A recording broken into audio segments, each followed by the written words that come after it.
Have you ever asked yourself why? Why you have rights? Why you have justice? Why you need rights? Why you need justice? Do you need these? Are these necessary? Two modern philosophers argued strongly for rights and justice, each one taking a position. Robert Nozick argued for rights.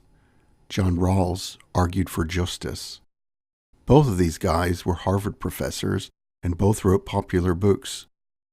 In 1974, Nozick wrote Anarchy, State, and Utopia. You can tell he was a smart guy because of his use of the Oxford comma. His opening line in Anarchy, State, and Utopia is, individuals have rights, and there are things no person or group may do to them without violating their rights. The book is presented in 3 sections. In each, Nozick comments respectively on, well, obviously, anarchy, state, and utopia, and he concludes that, in his world, small government is the best form of government. Since his days of prominence, libertarians have been fanboys. Rawls has a different idea. Published 3 years earlier, in 1971, he published A Theory of Justice. Much more influential on the policy front, Rawls's ideas were incorporated into much U.S. policy and beyond based on social justice. The first line of A Theory of Justice is, "Justice is the first virtue of social institutions, as truth is of systems of thought." His work became the foundation for social justice warriors everywhere. Enter Raymond Geuss.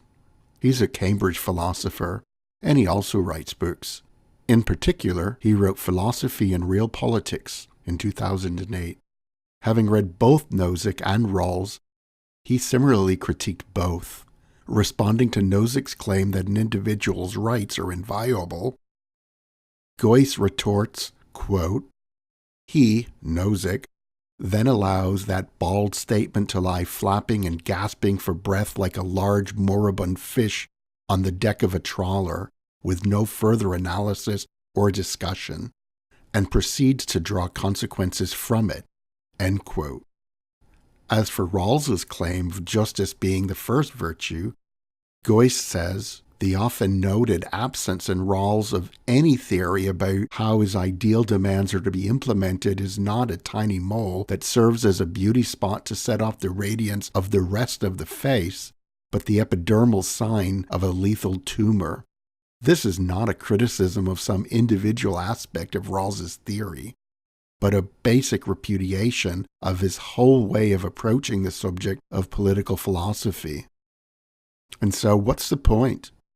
Geuss is saying that although Rawls and Nozick offer compelling rationale as to why, based on their favorite approach, society should be run this way or that, neither explains how one would conclude that rights or justice should be a foundation.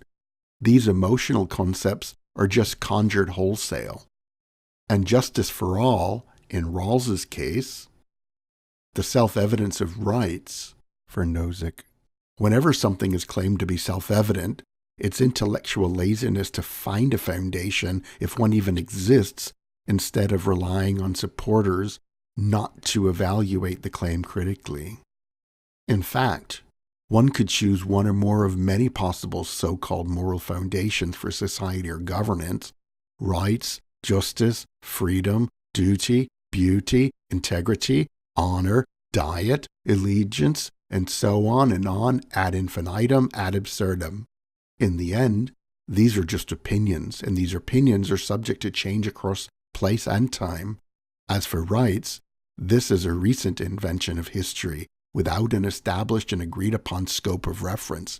Even today, different cultures have different rights. As for justice, this term has always been vague. It continues to evolve.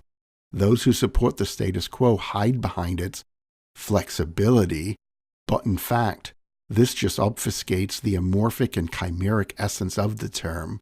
It's mostly smoke and mirrors, but that's a topic for another day. Thanks for stopping by. This YouTube channel is an extension of my blog, so feel free to visit me there too. http:// philosophixblog.wordpress.com. If you like this video, click thumbs up. I welcome any comments, agree, disagree, or otherwise. Subscribe if you want to be notified when I post new content. Bye.